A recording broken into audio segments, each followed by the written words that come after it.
여러분, 물고기에게 물이 보일까요? 물고기는 물을 인식하면서 살까요? 물고기는 물의 실체를 알면서 살까요? 물고기는 물을 떠나서는 살 수 없습니다.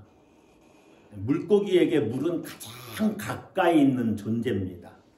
그런데 그러한 것들을 알고서 살까요?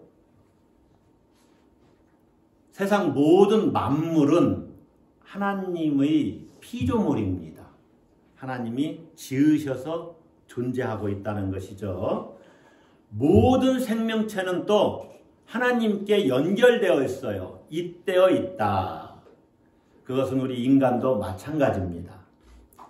하나님은 모든 존재하는 이 모든 존재의 근원이 되십니다. 그래서 존재하는 모든 것을 존재케 하는 존재의 근원이시다. 아멘이시죠? 자, 그렇다면 사람들은 우리도 마찬가지고 우리 생명의 근원이신 하나님을 인식하면서 삽니까? 우리는 그래도 자주 그렇게 하지만은 사람들은 전혀 그렇지를 못해요.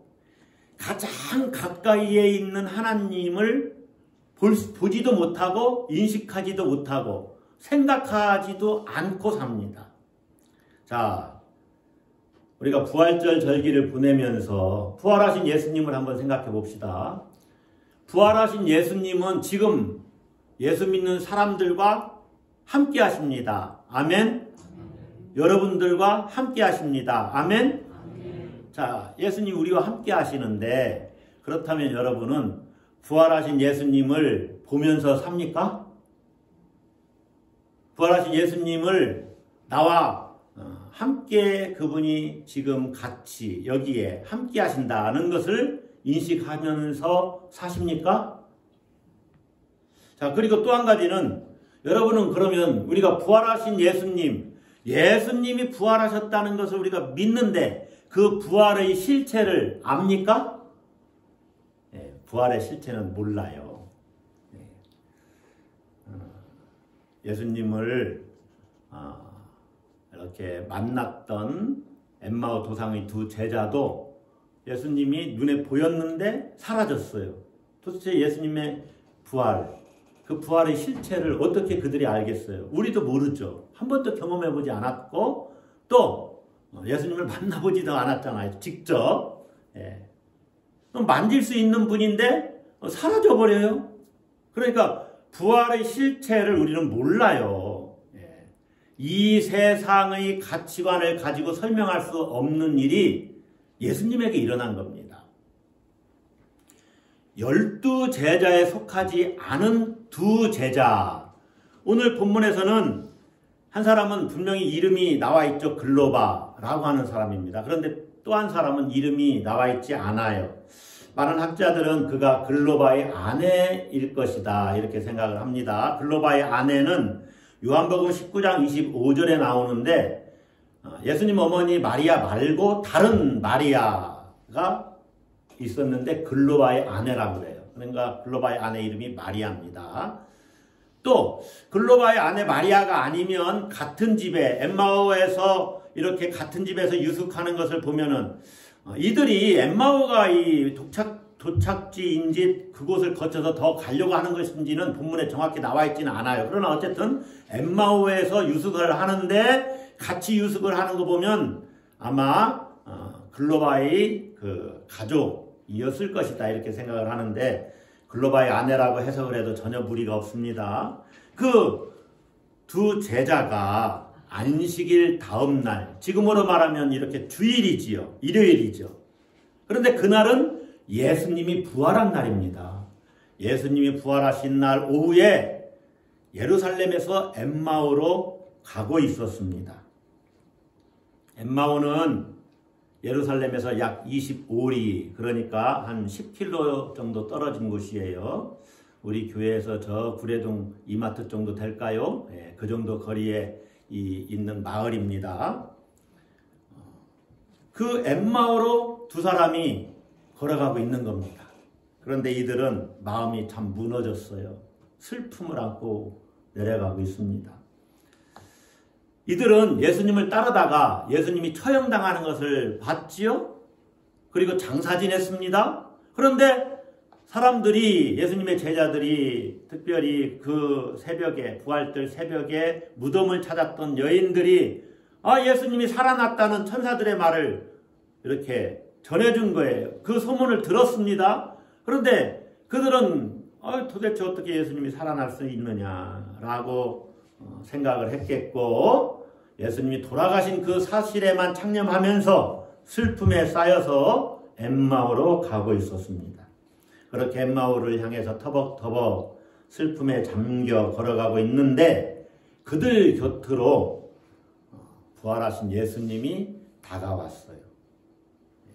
다가와서 그들에게 무슨 얘기를 하고 있느냐. 그러니까 우리가 성경을 읽었듯이 예수님에 대한 이야기를 했다는 것이죠. 그리고 자기들은 예수님을 이스라엘을 구원할 속량할 자, 이 구원자라는 말입니다. 정치적인 메시아로 기대했다는 것이죠.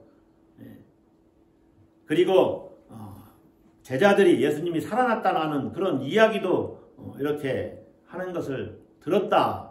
그런 얘기를 예수님께 하는 것이죠. 그런데 당신은 이 예루살렘에서 일어난 이 일을 모르느냐 하면서 핀잔을 줍니다. 예수님은 그들과 엠마오 도상을 같이 동행하시면서 대화를 하시죠. 한 10km니까 걸어가면 얼마 정도 걸릴까요? 천천히 가도 2시간 정도면 가겠죠?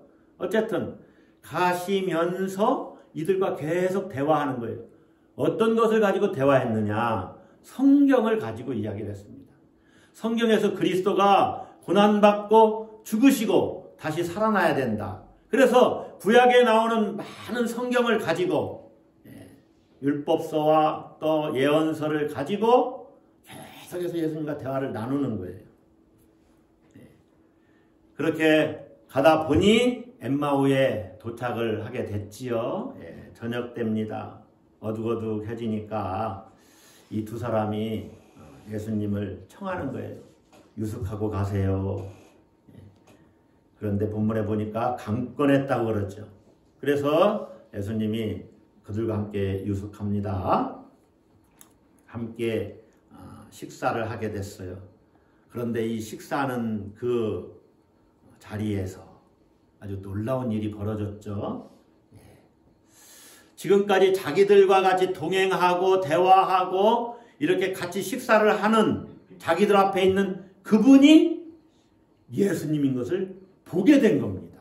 눈으로 보게 된 거예요. 시각적으로 본 거예요. 얼마나 놀랐겠습니까? 여러분 한번 생각을 해보세요.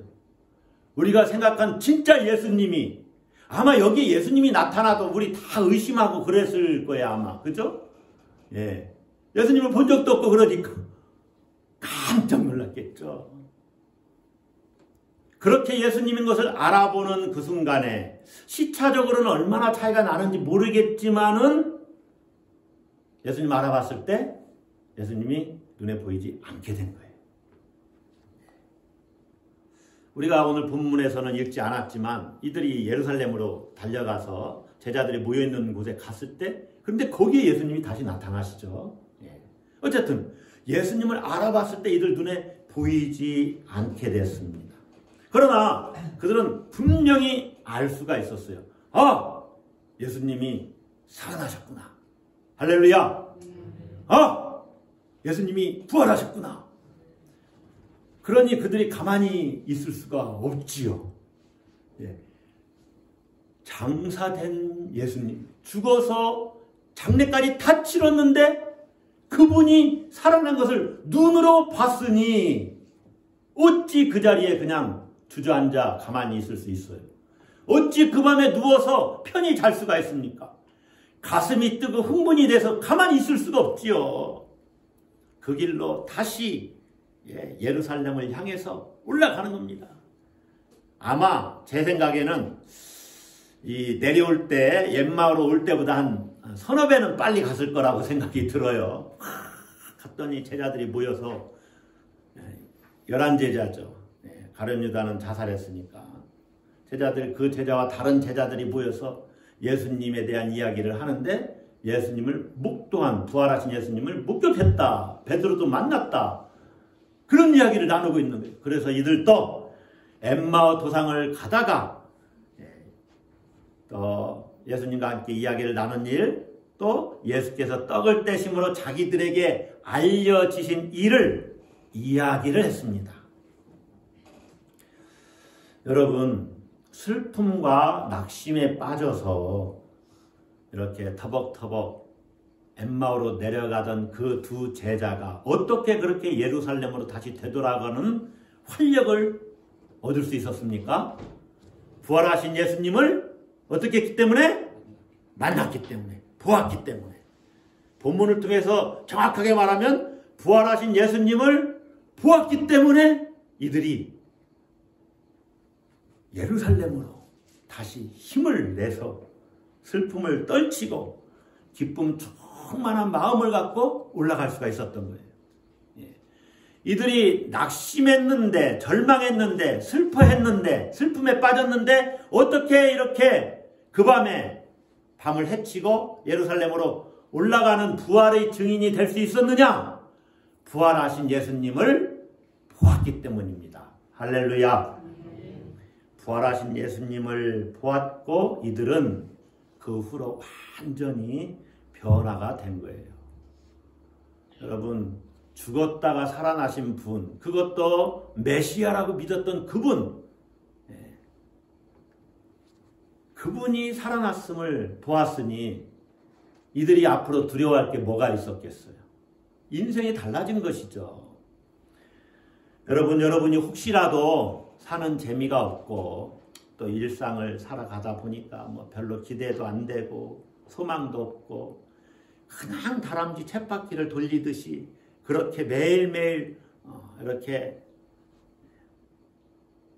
별로 낙도 없고 기쁜 일도 없는 것 같은 낙심하고 절망하고 있는 생활을 하고 있다면 여러분은 부활의 주님을 보아야 합니다. 아멘? 부활의 주를 봐야 합니다. 부활의 주를 보면 우리가 살아납니다. 할렐루야. 부활의 주를 보면 슬픔을 떨쳐요. 털어낼 수 있어요. 부활의 주를 보면 두려움과 걱정, 근심을 이기고 살 수 있습니다. 아멘. 부활의 주를 보면 낙심이 소망으로 바뀝니다. 그러니까 낙심하고 있고 절망하고 있고 그냥 슬픔에 젖어 있으면 부활의 주를 지금 못 보고 있다는 거지요. 부활의 주를 보면 우리가 정말로 기쁨을 회복할 수가 있습니다.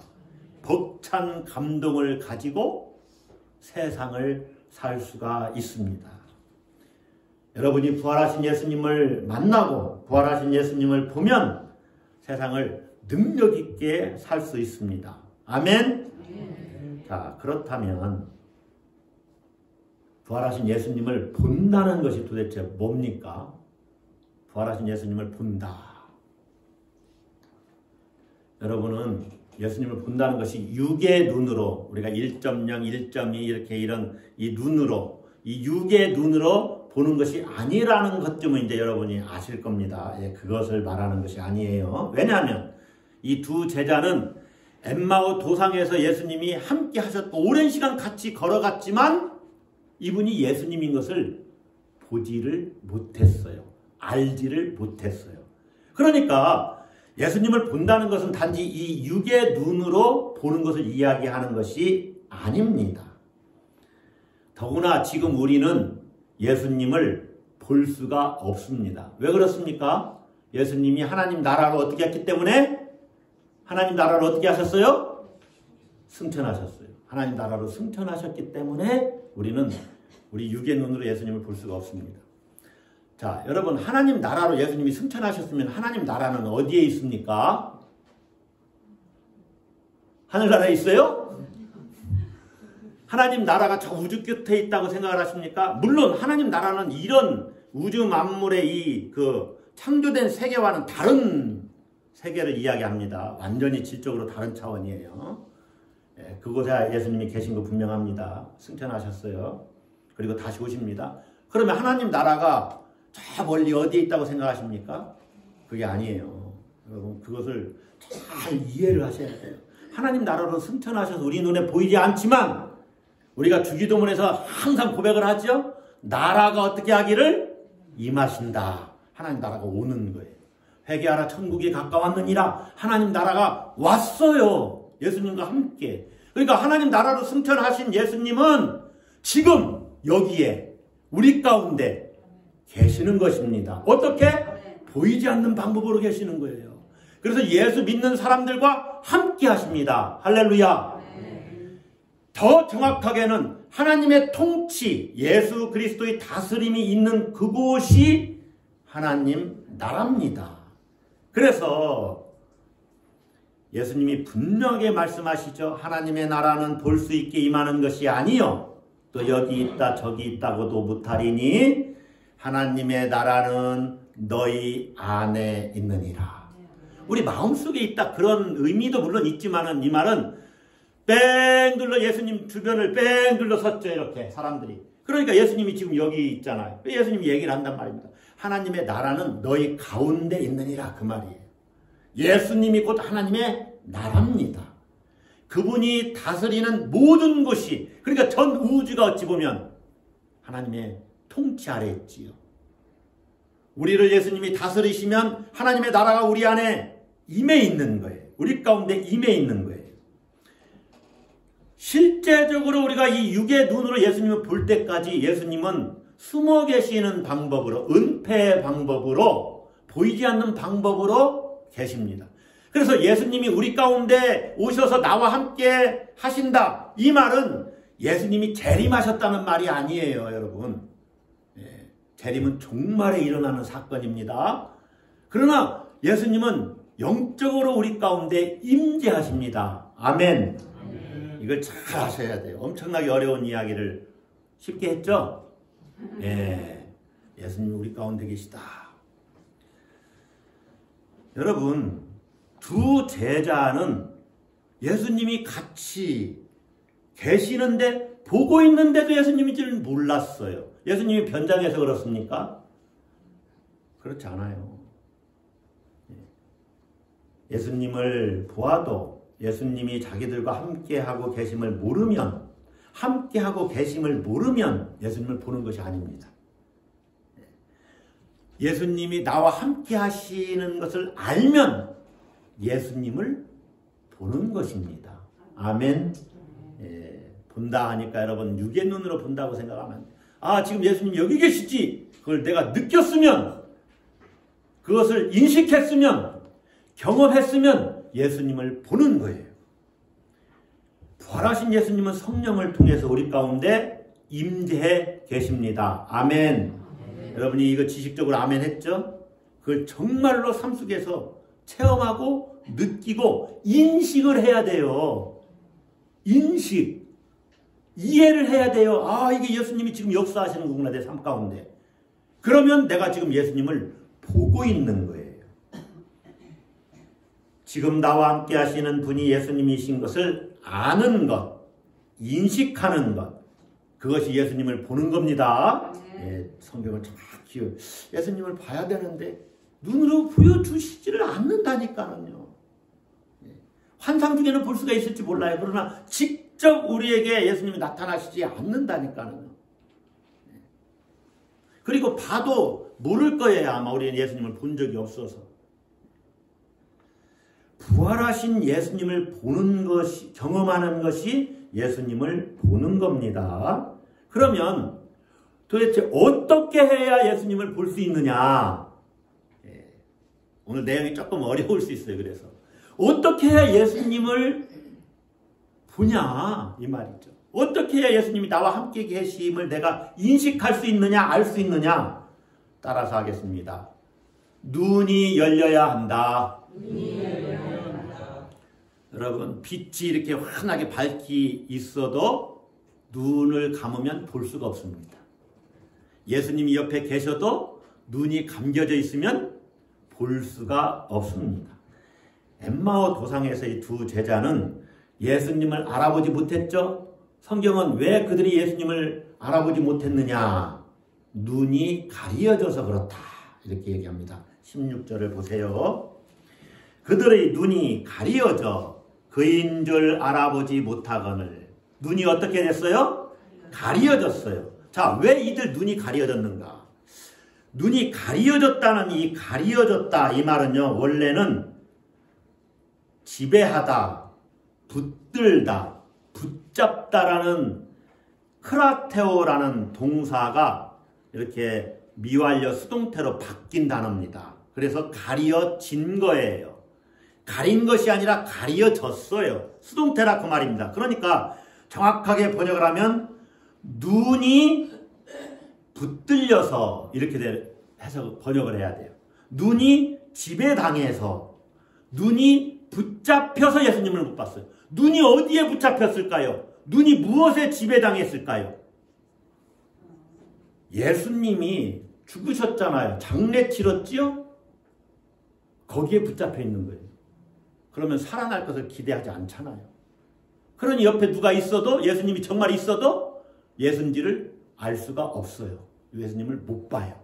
왜냐하면 사람은 죽으면 다시 살아날 수 없거든요. 거기에 붙잡힌 거예요. 고정관념에 붙잡혀 있는 거예요. 여러분, 지금까지 내게 무슨 일이 일어났어? 내게 뭐 좋은 일이 일어날 리가 있겠어? 거기에 붙잡히면 미래가 기대되지 않지요. 좋은 일이 일어났다고 해도 믿지를 못하는 것과 똑같습니다.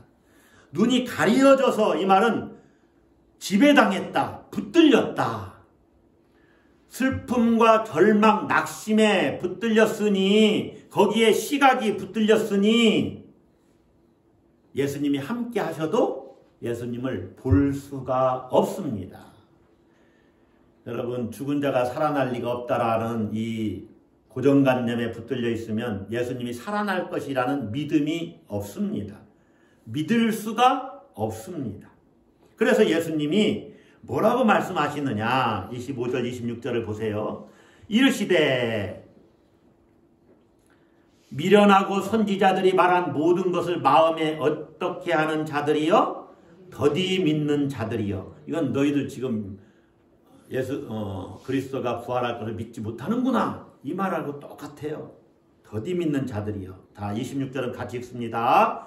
그리스도가 이런 고난을 받고 자기의 영광에 들어가야 할 것이 아니냐. 자, 이스라엘 사람들이 메시아를 기다리고 있었습니다, 당시. 그런데 어떤 메시아 상을 가지고 메시아를 기다리고 있었냐면, 메시아는 그리스도라는 말이잖아요. 그리스도를 기다리고 있었냐면 로마 정권으로부터 자기들을 해방시켜줄 정치적인 메시아를 기다리고 있는 거예요. 다윗과 같은 강력한 왕권을 가지고 이스라엘을 해방시켜줄 메시아. 그런데 자기들이 알고 있었던 이 예수가 메시아인 줄 알았는데 십자가를 지고 죽어버렸어요. 죽어버렸어요. 아니, 어떻게 메시아가 고난당하고 십자가를 지고 처형당해서 죽을 수가 있느냐? 거기에 이들의 눈이 사로잡혀 있는 거예요. 붙들려 있는 거예요. 그러니 부활을 기대하지 못하죠. 그러니까 주님이 한 말씀 하시는 거예요.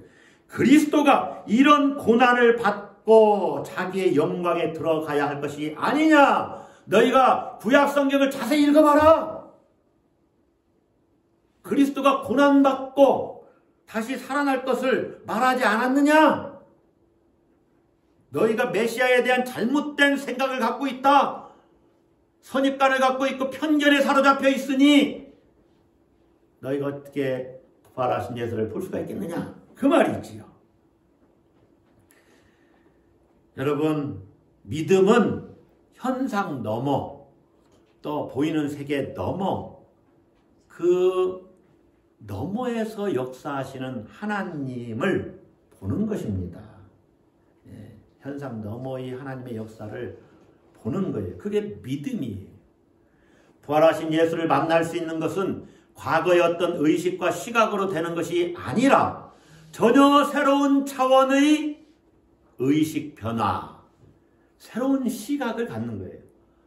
참 말이 재밌죠? 우리 눈을 이게 시각이 있다 그런 말을 하는데, 내가 이게 새로운 시각으로 보니까 이런 말을 쓰잖아요. 이건 새로운 관점으로 보기 시작했다는 거예요. 하나님의 역사와 또 인생을 새롭게 새로운 시각으로 볼 줄 알게 되었다 그 말이. 아, 사람이 죽으면 부활하는구나.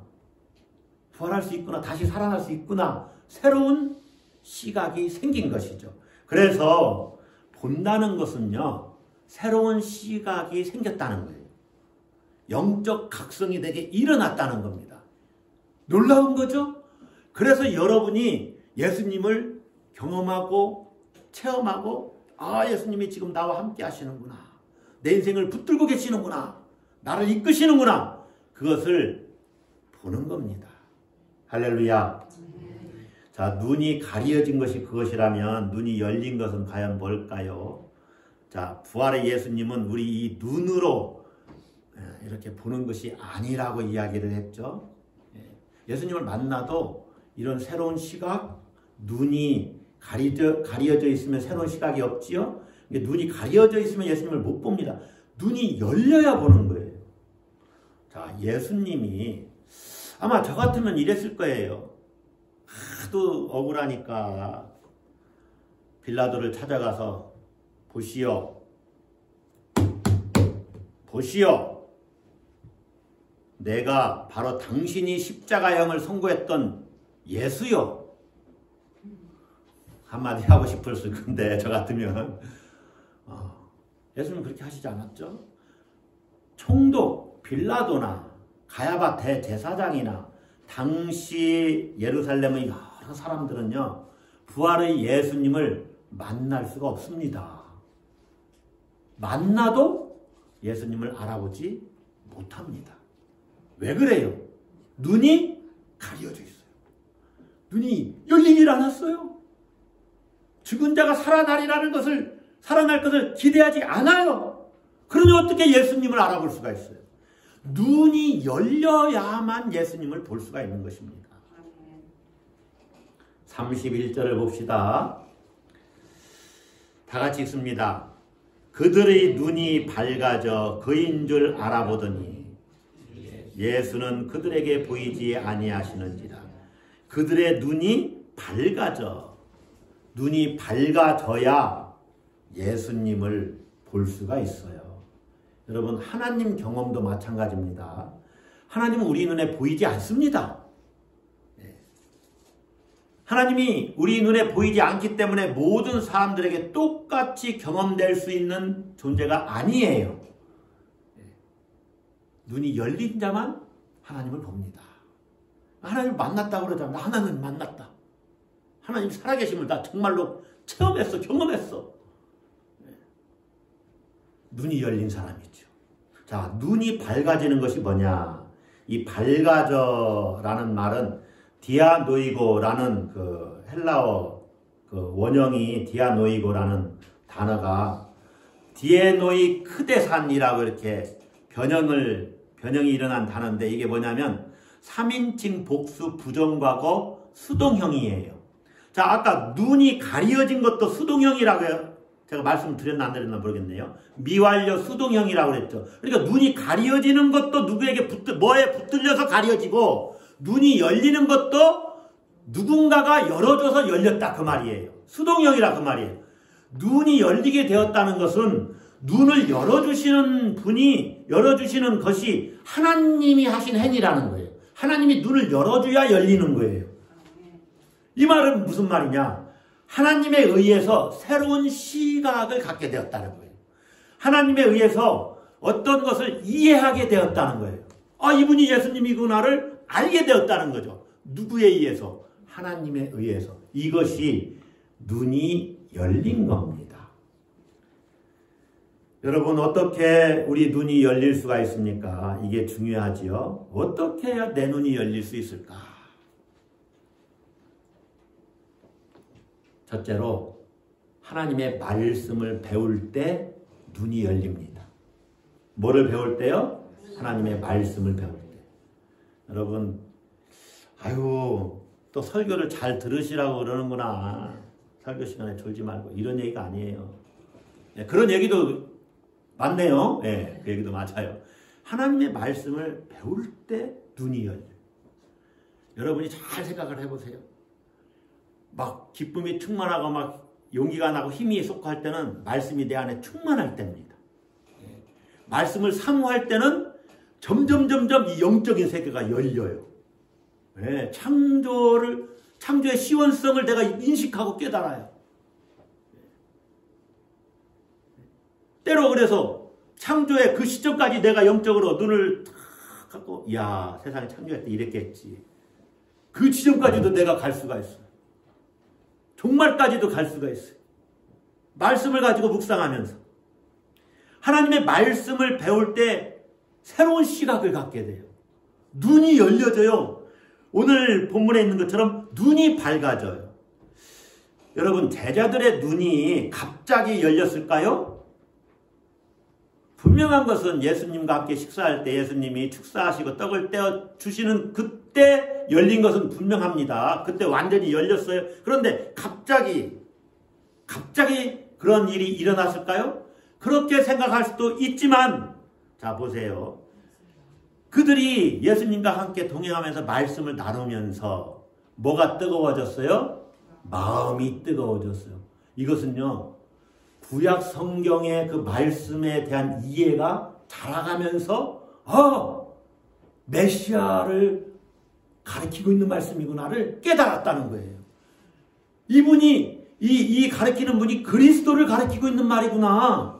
이것을 깨달아가면서 마음이 뜨거워져요. 이것이 열려가는 겁니다, 눈이. 그러니까 갑자기 열렸다고 보는 것보다 예수님과 함께 길을 걸으면서 예수님의 가르침을 들을 때 그들의 눈이 서서히 열려가고 있다가 마침내 떡을 떼어 주시는 그 순간에 눈이 확 열렸다라고 보는 것이 저는 좀 더 설득력 있는 해석이라고 생각을 합니다. 그래서 예수님을 본 후에 우리가 동행했던 분이 예수님이시구나. 그분이 부활하셔서 우리와 함께 하셨구나. 그리고 우리에게 떡을 떼어주신 분이 예수님이구나를 알고 이들이 뭐라고 고백을 합니까? 32절입니다. 그들이 서로 말하되, 서로 같이 다 말씀을 들은 거죠. 길에서 우리에게 말씀하시고 우리에게 성경을 풀어주실 때에 우리 속에서 마음이 뜨겁지 아니하더냐. 저는 가끔 말씀을 나눌 때, 여러분들과 같이 교제할 때, 어떤 성경 말씀을 가지고 나눌 때 가끔은 저도 새로운 것을 이렇게 깨닫게 되는 경우도 많이 경험을 합니다. 그때 은혜를 또 받을 때가 많아요. 그러니까 서로 말씀을 나누는 일이 많이 있어야 돼요.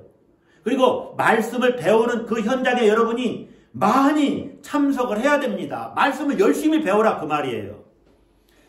그래서 여러분이 설교 시간에 노트를 가지고 메모하는 것 좋은 습관입니다. 물론 노트가 은혜 받으면 안 됩니다. 내가 은혜 받으면서 노트에 기록하는 거지 노트에만 열심히 받아 적으면 그게 뭐 만사는 아니에요. 내가 은혜를 받아야죠. 말씀을 내 가슴에 알아 새겨야죠. 여러분들은 워낙 지혜가 많으셔서 뭐 안 적어도 가슴에 마음에 비석에 다 새기고 계시죠? 예, 이 말씀을 잘 배워. 그래서요, 여러분, 뭐 특별히 성경 공부를 어떻게 하는 것이냐 어려울 것 없어요. 그냥 성경을 읽으면서 궁금한 건 거기다 메모하고 또 깨달은 것은 메모하고 그러면서 계속 읽어 나가는 거예요. 그러다 보면 나중에 궁금한 것은 그걸 계속 생각하시면 성령께서 탁 깨닫게 하세요. 누군가를 통해서 알려주세요. 그리고 모르면 물어보시면 돼요. 뭐 인터넷을 찾아보셔도 되고 저한테 물어보셔도 되고 제가 다 알아서 가르쳐 드리는 것도 아닙니다. 저도 모르는 것은 연구하고 또 책도 보고 하면서 그러면서 하나님에 대해서 예수님에 대해서 성령에 대해서 알아가는 것이죠. 진리에 대해서. 그리할 때 우리 눈이 열리는 것입니다. 우리 속에서 주님이 말씀하시고 성경을 풀어주실 때 우리 속에서 마음이 뜨겁지 아니하더냐. 예수님이 어떻게 하셨습니까? 27절 보시면 모세와 모든 선지자의 글로 시작하여 모든 성경에 쓴 바, 그러니까 성경을 편식하면 안 돼요. 다 모든 성경을 이렇게 통해서 예수님을 알아가는 것이죠. 모든 성경에 쓴 바 자기에 관한 것을 자세히 설명하시니라. 여러분, 성경은요, 예수님이 누워 계신 구유와 같습니다. 너희가 성경에서 영생을 얻는 줄 생각하고 성경을 연구하거니와 이 성경이 곧 내게 대하여 증언하는 것이니라.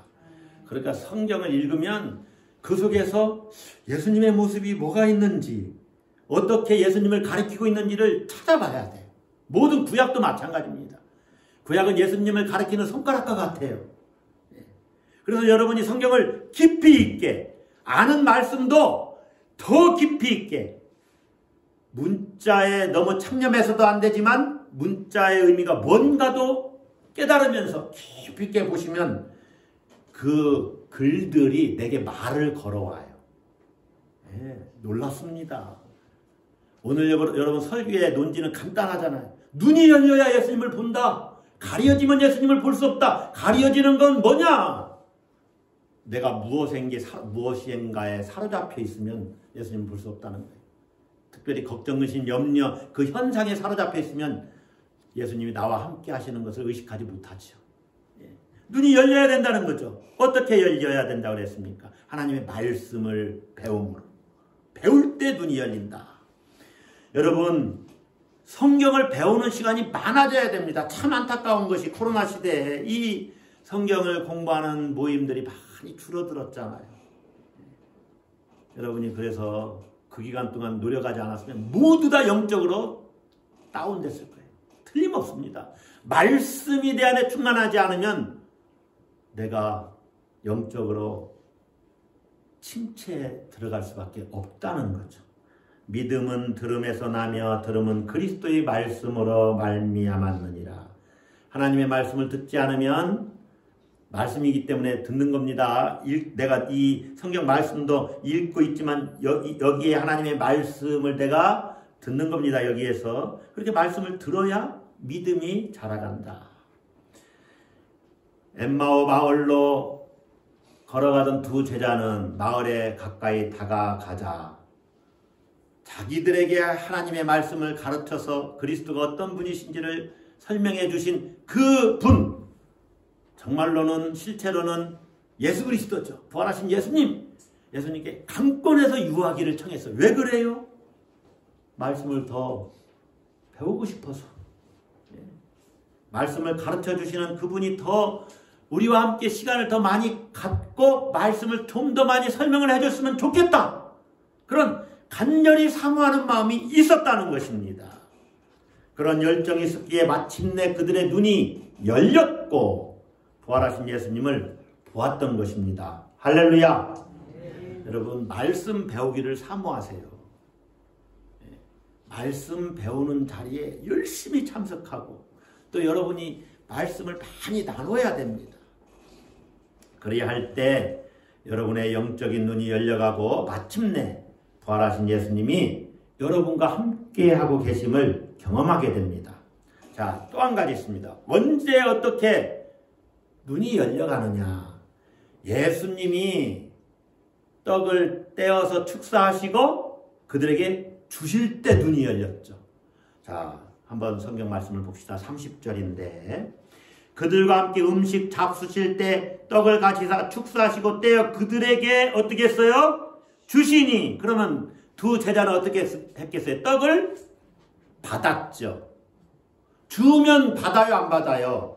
받아요. 떡을 받았다는 이야기가 뭐냐? 여러분, 이 떡을 떼어 축사하시고 주셨다.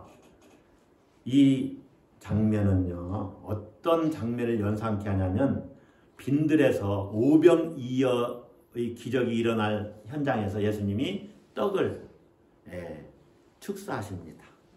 그리고 떼어서 주십니다.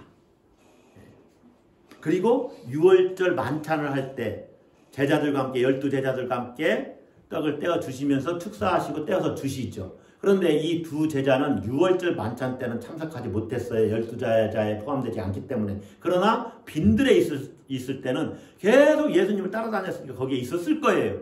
그러니까 떡을 떼어 주시는 그 순간에 예수님이시구나. 눈이 확 열려버린 거죠.